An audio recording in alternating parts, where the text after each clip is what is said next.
Q106.7 weather. Here's your KQNK forecast. Our red flag warning continues. High temperatures reach up to 79 today under mainly clear skies. Northwest winds 10 to 20 miles per hour. 38 tonight, partly cloudy skies. Ample sunshine expected tomorrow. High temperatures reach up to 73. Daytime highs approaching 66 Saturday with a chance for showers. Storms likely 64 on Sunday. From the Weatherology Weather Center, I'm staff meteorologist Laura Lockwood. Currently 69. This Kansas Information Network update is brought to you by Eaton Roofing and Exteriors.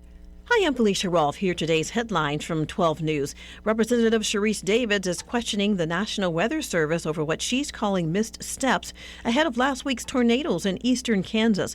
Her concerns stem from reports that NWS offices may have skipped standard weather balloon launches that day, which are used to predict severe weather. 3 schools evacuated or put on lockdown after bomb threats Wednesday. Those bomb threats called into schools in Wichita, Hutchinson, and Buhler, and it comes one day after police investigated a threat at Garden City High School. The Kansas Fire Marshal investigates a deadly house fire in northwest Kansas. Randy Spencer died from his injuries after firefighters found him in his home Tuesday night. So far, no word on what caused that fire. And Wichita, Felicia Rolfe, 12 News. You're listening to the Kansas Information Network. Mom's early Alzheimer's diagnosis was hard to take. And when I left the oven on, we decided together that it was time to see a doctor and make a plan. Early detection gave us more time to seek out information and support as a family. If you or your family are noticing changes, it could be Alzheimer's. Talk about seeing a doctor together. For more information, visit alz.org/time to talk. A message from the Alzheimer's Association and the Ad Council. You smell that? Spring. Hibernation's over. It's time to run it. Run it till the grass becomes a lawn and then hedges duck and cover. Then run it again. Steel. Get up to $50 off AK battery tool sets. Offer valid for a limited time only at participating dealers while supplies last. I'm Joanna. Your KQNK News is brought to you by Norton County Hospital, providing the best care right here at home. Just before 9 a.m. Tuesday, Decatur County Emergency Communications received a 911 report of a house fire near U.S. Highway 83 and Buffalo Avenue and Hall Street in the city of Oberlin, according to Sheriff David Walkendorfer. First responders found smoke showing from a single-family home in the 200 block of South Buffalo Avenue. Sheriff's deputies attempted entry into the residence to locate the occupant, but the house was full of smoke. After breaching the front door, the first responders saw a person lying motionless approximately 6 feet into the house through the smoke. The first responders made entry to the residence and were able to extricate the subject to the front yard, where life-saving measures were begun. The occupant, identified as Randy Allen Spencer, was transported to Decatur Health, where medical treatment was continued. Oberlin fire crews were able to gain a quick knockdown of the fire within the residence. Spencer was later flown from Decatur Health to receive advanced medical care in Lincoln, Nebraska. Spencer died of his injuries in Lincoln on Wednesday. U.S. Highway 83 was closed for several hours from Hall Street to Q7 Road while the incident was mitigated. Fort Hays State University Department of Communication Studies Professor Sin-Yin Yang of Hays was recently elected to membership into the Honor Society of Phi Kappa Phi, the nation's oldest and most selective all-discipline collegiate honor society at Fort Hays State University. Yang is among approximately 20,000 students, faculty, professional staff, and alumni to be initiated into Phi Kappa Phi each year. Membership is by invitation only and requires nomination and approval by a chapter. Only the top 10% of seniors and 7.5% of juniors are eligible for membership. Graduate students in the top 10% of the number of candidates for graduate degrees may also qualify, as do faculty, professional staff, and alumni who have achieved scholarly distinction. Phi Kappa Phi was founded in 1897 under the leadership of undergraduate student Marcus L. Urin, who had a desire to create a different kind of honor society, one that recognized excellence in all academic disciplines. Today, the society has chapters on more than 300 campuses in the United States and its territories. Its mission is to cultivate a community that celebrates and advances the love of learning.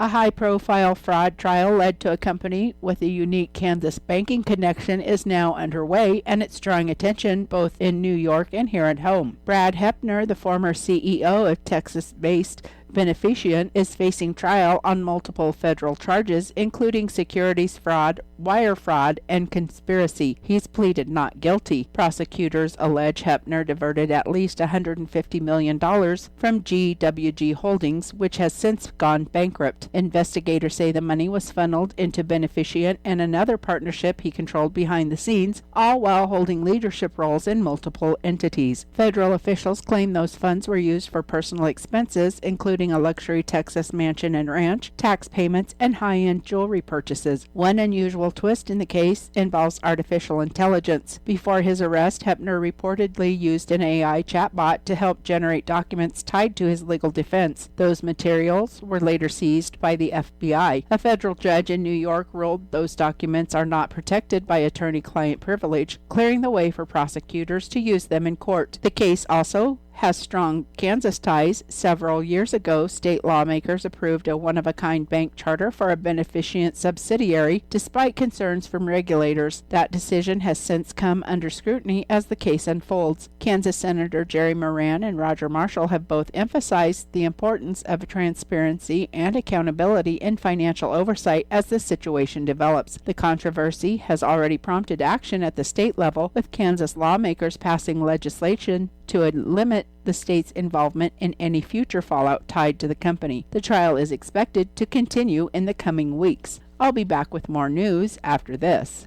Join our stellar team at Norton County Hospital.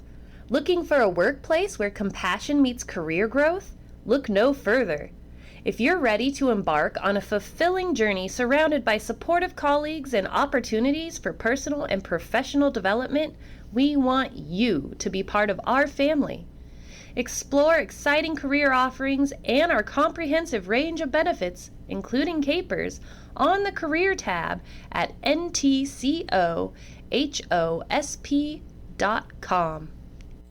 The Senate has taken an initial step toward reopening the Department of Homeland Security after weeks of shutdown, approving a budget framework early Thursday morning that now moves to the House for consideration. The department has been partially shut down since mid-February as disagreements between Republicans and Democrats over immigration policy stalled funding. Republicans are now using the budget reconciliation process, which allows passage with a simple majority, to move forward with funding for immigration and customs enforcement and border patrol without Democratic support. The vote followed an overnight session filled with amendment proposals, many from Democrats focused on lowering health care and household costs. In the end, the Senate approved the resolution in a narrow 50-48 vote, pushing the issue to the House where the division remains. Kansas Senator Jerry Moran and Senator Roger Marshall have both supported efforts to move funding forward during the shutdown, aligning with Republican priorities to ensure immigration enforcement agencies remain operational. Marshall has emphasized the importance of funding ICE as part of broader Homeland Security efforts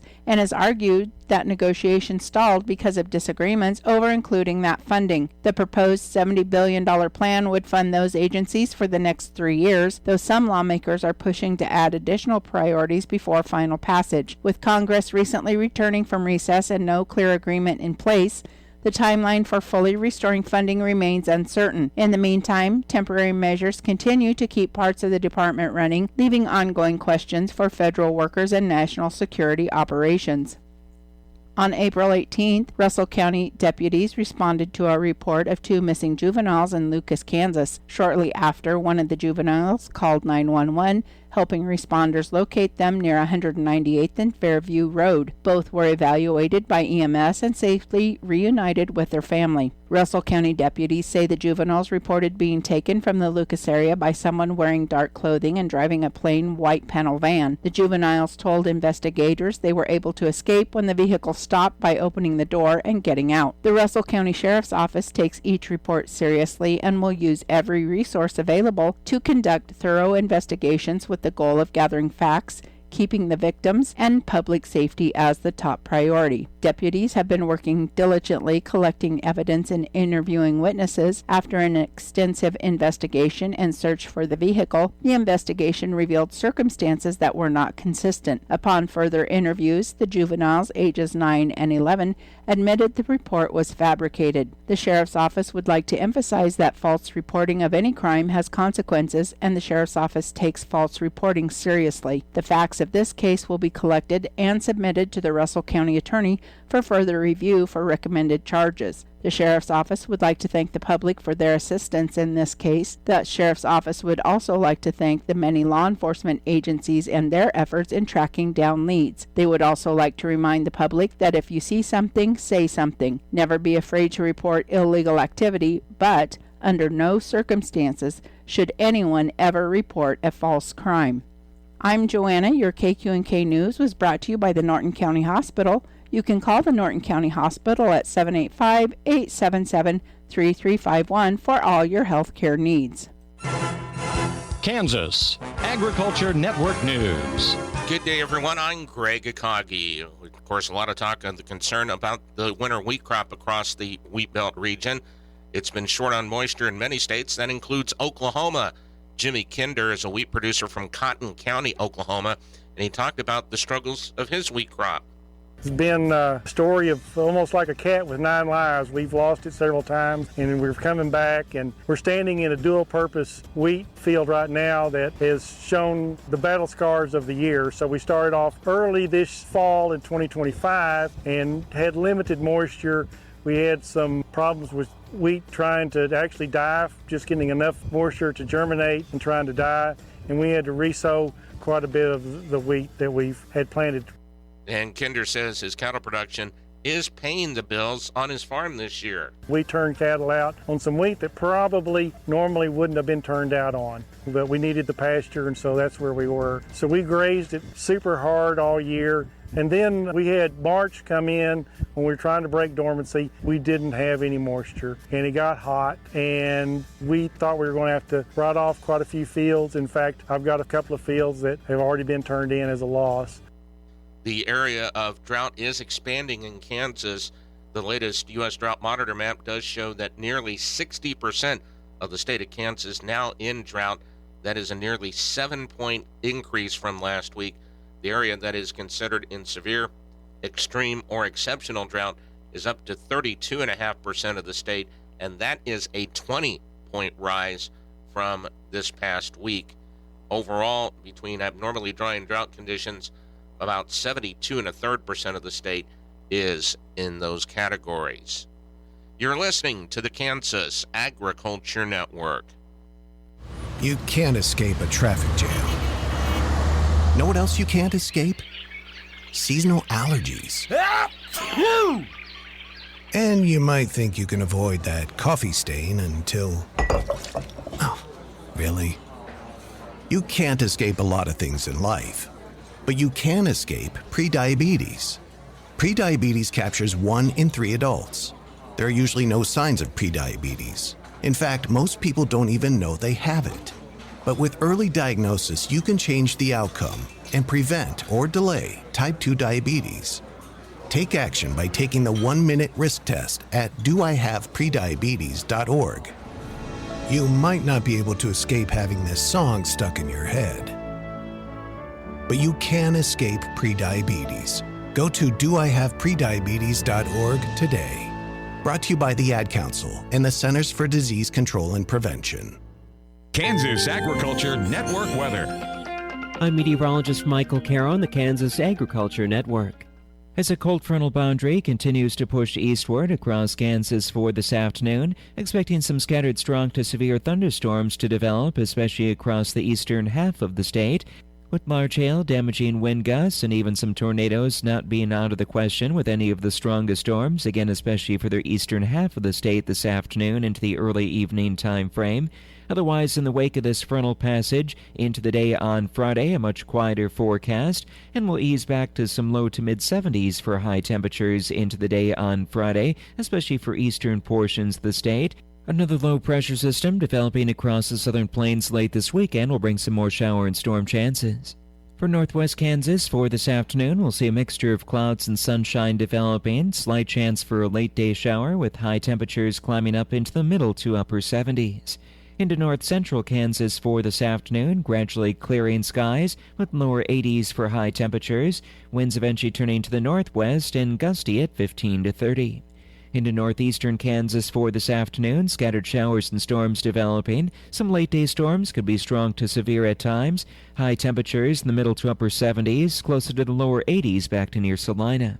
For southeastern Kansas for this afternoon, the chance for showers and storms developing, some late-day storms possibly severe, with highs in the low to mid-70s. For south central Kansas, a chance for some late-day storms, especially east of Medicine Lodge. High temperatures in the lower 80s for Wichita, Medicine Lodge in the lower 90s.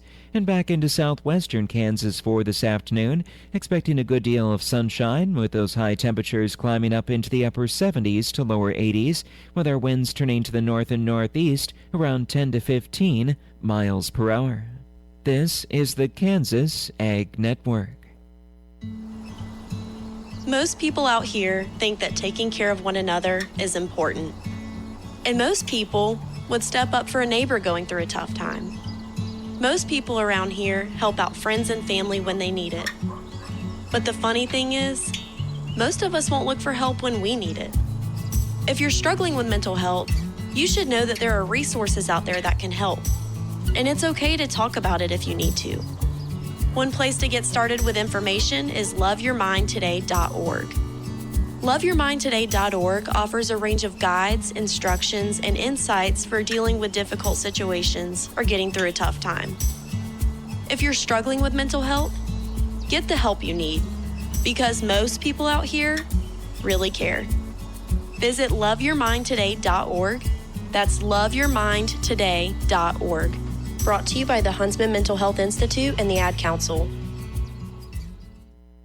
This is Jan Teen for Norton Livestock Market with our early consignments for our special fall calf and feeder sale, along with our regular sales starting today at 1 o'clock. In the breeding stock, here's 6 black cows, solid mouth and older, bred black, heavy bred.